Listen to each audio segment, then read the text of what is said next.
Opo, ang sabi po ni Secretary Vince Dizon, crisis na. Sabi po ng Pangulo, critical. Pagka ang MMDA po, sa perspective po ninyo, dahil tanaw na tanaw nyo sitwasyon sa Metro Manila, how would you describe the problem?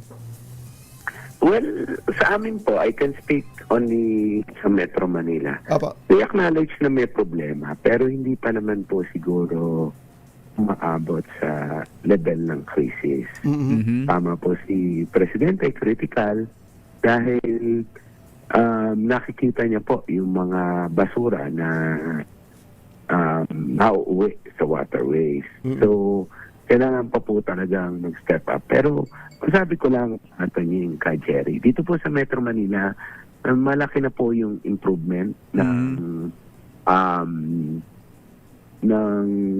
pag-handle. Pagsunod sa responsableng Opo, kasi po noong siguro mga 4 years ago, nasa 10,000 po yung basura natin. 10,000 Ngayon po, metric tons?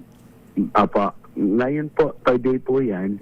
Ngayon po, nasa 8,000 plus lang tayo, 9,000. So, nababawas. At tingin ko naman po, hindi po yan nauuwi sa waterways. Kasi dati naman lang may nauuwi sa waterways. So, yun nababawas po. We think na yung mga programa natin, lalong-lalo na po yung sa reduction, sa recycling, may mga programa po tayo tulad noong basura, pinapalit po natin ng grocery. Yan Yes. World Bank funded project na ikot na po natin sa napakaraming barangay. At yung Yes to Ayos campaign natin na nagko-call po ng behavioral change.